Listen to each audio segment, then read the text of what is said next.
Have you ever heard of a fifth-year senior? Well, I was a sixth-year senior. I grew up the oldest of five with two parents that had no college education, and we lived in a low socioeconomic household. When I finished high school, I went straight to college where I took out every loan that I could, begged for every grant and scholarship the school had, and I filled up my course load, with one of those courses being a developmental education math class. I took that DE math class and continued on to earn my bachelor's in English. A few years later, I earned my master's in English, and now I stand before you a dissertation away from a terminal degree. Developmental education often gets a bad rap for its appropriateness in higher education, and critics often say that developmental education, DE, is the greatest barrier to post-secondary success. However, Angela Duckworth clearly states that it's grit, not academic ability, that often shows or forecasts a student's potential success. Nevertheless, the rumors remain constant and sometimes true. Students who enter DE do not always finish. Students who enter DE do not always matriculate to graduation. Developmental education is often seen as a rising concern for already concerned institutions. However, I'm here to say that DE is not a rising concern, it's a persistent problem. Developmental education is, in fact, as old as American higher education itself, when in 1849 the University of Wisconsin created its first preparatory school.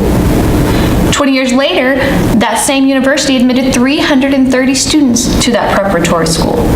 Developmental education is not a new problem.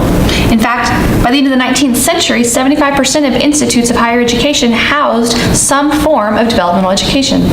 Today, that number remains largely the same, with 80% of four-year institutions and 100% of community colleges housing a developmental education program. This number continues to stay the same as more and more students continue to enter in developmental education. And the federal government itself holds access to higher education in high regard. We've witnessed that through initiatives such as the Morrills Act, the GI Bill, the 1965 Higher Education Act, and most recently, President Barack Obama's 2020 initiative.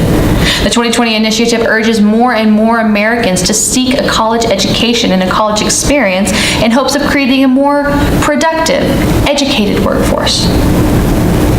However, this push for more access also creates the debate over excellence versus access. When in the year 2000, we admitted 1,341,000 students into a four-year institution, and only 1,299,000 of those students were actually college ready. This number continues to grow as students continue to enter developmental education courses, and today, more than 50% of students at a community college are in a DE class.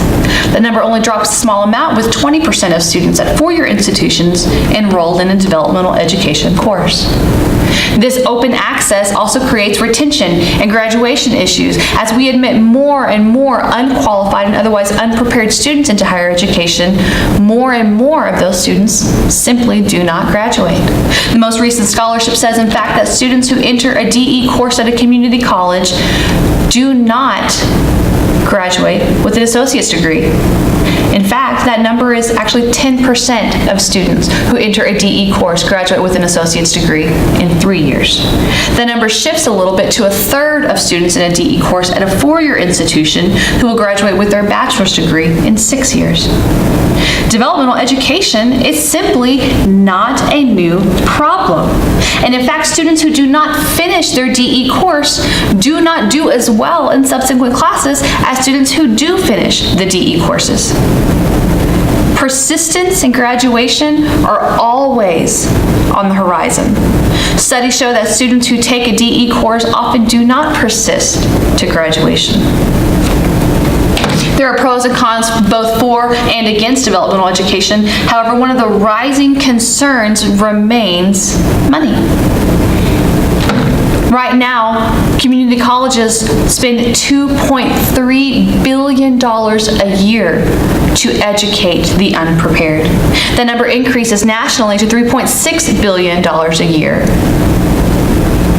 The price that we pay to educate the unprepared is great. However, the price that we pay to not educate the unprepared is even greater when the entire world spends $1.2 trillion a year on illiteracy. The United States spends a cool $362 billion a year on illiteracy. So the price that we pay to not educate these unprepared is too great. However, the issues that surround developmental education are still there, and the plans that we've created to serve these students have simply not gone through. One of the issues with developmental education and the process as a whole is the placement process. Often students take one test. We often call it here in Texas the TSI, Texas State Initiatives. Students who take that TSI test are then placed in a developmental course or college-ready course. Through that one test, the first at least 2 semesters of a student's college career are decided. Often students who take one test to place them into a course do not need to be in that course when test anxiety and other outside factors are taken into consideration. On top of the fact that we place students in the developmental education courses with one test, we often do not have a very positive, well thought out sequence. Students who enter DE often do not persist and matriculate to graduation simply because of the time that it takes to complete their DE courses. Progressing students in developmental education behooves both the parent, the student, and the Institute of Higher Education. In order to accomplish that goal, a lot of institutes are taking developmental education courses and combining them to progress students through much more quickly. One way institutes are doing that is by taking the number of course meetings and increasing it within a semester. So essentially a course that would take students 2 or 3 semesters to complete is done in one academic semester. Another way that institutes are trying to progress students through higher education is through the ALPS program, Accelerated Learning Program.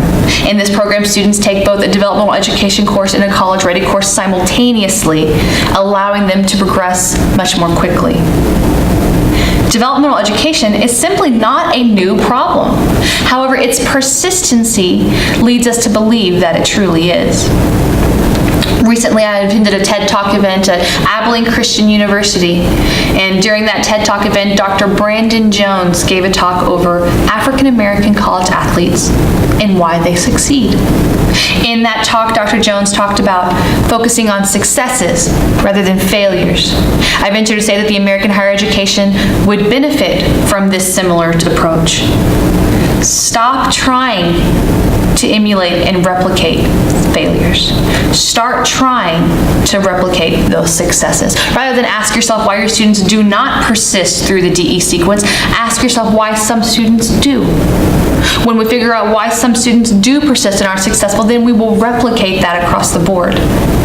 However, today the debate over its appropriateness in higher education as a whole continues, clouding the real issue behind. Students need to be educated. Students must be prepared, if not for college-ready courses, for the world at large. Next time you're at the grocery store or the dry cleaners or you go through the pharmacy line, ask yourself, how educated do I want the person helping me to be? When you go to a restaurant next time and you give a very complicated order because of your food allergies, ask yourself, how capable do I want this person in front of me to be? Once you've answered that question for yourself, I encourage you to ask this question. How important is developmental education? Once you've reached that answer, ask yourself whether or not it's appropriate to educate students at all levels. Thank you.